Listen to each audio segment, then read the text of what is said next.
High বন্ধুরা, কেমন আছো সবাই? আশা করি ভালো আছো। আমি অনেক ভালো আছি। তো আজকে সকাল সকাল ব্লগটা স্টার্ট করে দিলাম।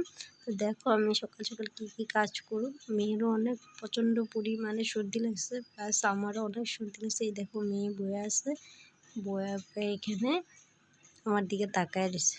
তো আমি এখন ঘরগুলো মুছা নিব, মুছা একটু ওর প্রচণ্ড পরিমাণে ধুল বালু। তো দেখো মুছতে থাকি, তোমরা দেখতে থাকো।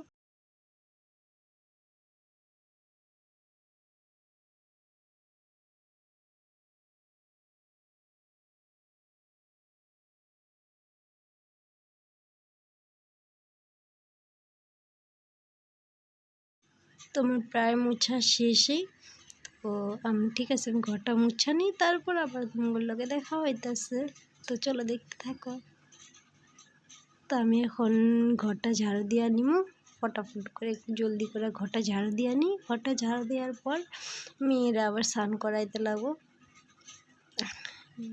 স্নান তো করামো না, তো একটু গাটা মুছাইয়া দেবো, কারণ কি এত সর্দির ভিতরে স্নান করাইলেও ওর অনেকটাই হইতে পারে, জ্বরও আসতে পারে। তো তার লিগে ভাবতেছি যে স্নান করামো না, শরীরটা একটু মুছাই দেবো। তো দেখতে থাকো, আমি একটু ঘরটা ঝাড়ু দিয়ে নিই। তো এখন ঝাড়ু দেওয়া প্রায় শেষ, ঝাড়ু দিয়েই পরে মেয়ের স্নান করাই দেবো।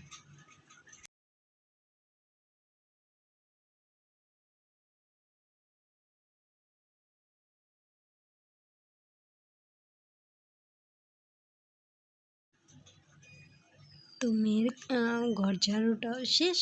তো এখন মেয়েরে দেখতেছিলাম যে ওই ঠিক আছে নাকি, বয়ে আছে নাকি। বাইসেন্স যদি ওয়াকার থেকে পড়ে যায়, তারপর তো একটাই হইব, একটা ঝামেলা। তো সেই সময় ঘর ঝাড়ু দেওয়া। তো এখন মেয়েরও অনেকটা সর্দি লাগছে। তো ভাবতেছি যে না, ওরা একটু স্নান না করে হাত পাগুলো একটু মুছিয়ে দিই, ঠিক হয়ে যাবে। তো আমি এখানে দেখতেছি যে মেয়ের লিগে একটু গরম জল করলে ভালো, ভাবতেছিলাম ভালো করবো, গরম জলটা একটু করে নিই।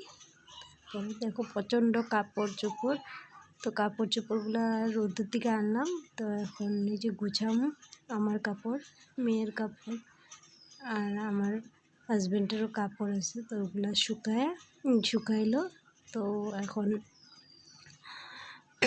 একটু গুছায় নিই, তারপর আর কি। তো আজকে ভিডিওটা এই পর্যন্ত, চলো দেখতে থাকো। আর বাই বাই, টাটা। যদি ভালো